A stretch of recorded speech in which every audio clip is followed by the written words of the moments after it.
समय आ गया है भारत के साथ विश्व की अन्य बड़ी ताकतों को अब चीन से दो टूक बात कर लेना चाहिए, और इससे हल ना निकले तो इन सब शक्तियों को मिलकर चीन को सबक सिखाने की योजना बनाना चाहिए।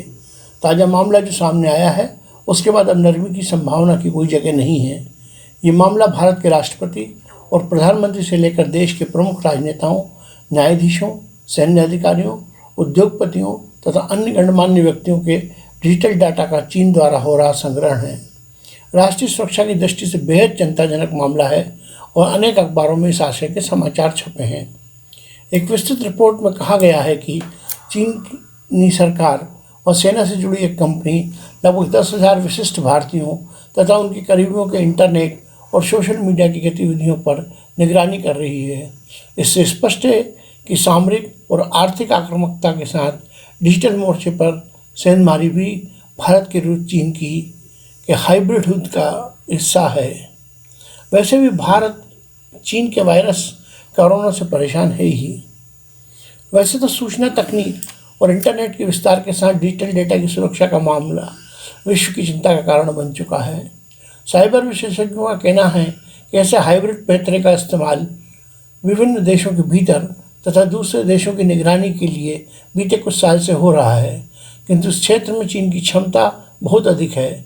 चीनी कंपनियां अपने हार्डवेयर और सॉफ्टवेयर को वैश्विक प्रसार से बड़ी मात्रा में डेटा चोरी कर रही हैं।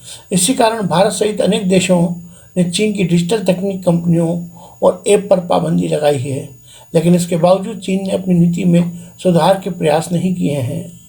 हमेशा की तरह चीनी कूटनीतिक प्रतिनिधियों ने इन आरोपों को सिरे से खारिज कर दिया है और आरोपों में घेरे में फंसी कंपनी ने अपना वेबसाइट बंद कर दिया है।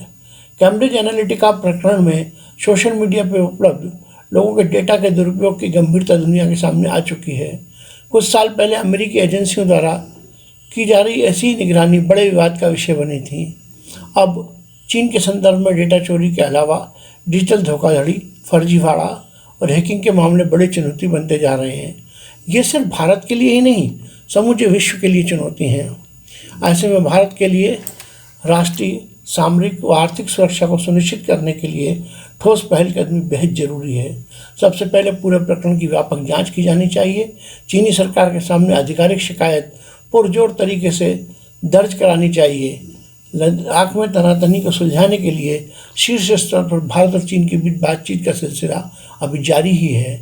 इसमें प्रमुख लोगों, उनके संबंधियों, सहयोगियों के डेटा अवैध संकलन का मुद्दा भी उठाया जाना चाहिए। चीनी कंपनी भारत के अलावा अन्य कई देशों के विशिष्ट लोगों पर भी डिजिटल निगरानी रख रही है। इस दृष्टि से एक अंतर्राष्ट्रीय चिंता का विषय भी है। समग्र विश्व को इस मुद्दे पर कड़ी प्रतिक्रिया व्यक्त करना चाहिए।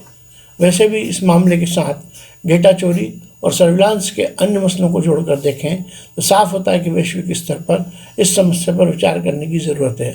भारत विभिन्न द्विपक्षीय और बहुपक्षीय मंच पर इसे उठाकर चीन को कटघरे में खड़ा कर सकता है, चाहे कोई विषय भौगोलिक हो, आर्थिक हो या फिर तकनीकी हो। चीन को मनमर्जी की इजाज़त नहीं दी जा सकती है।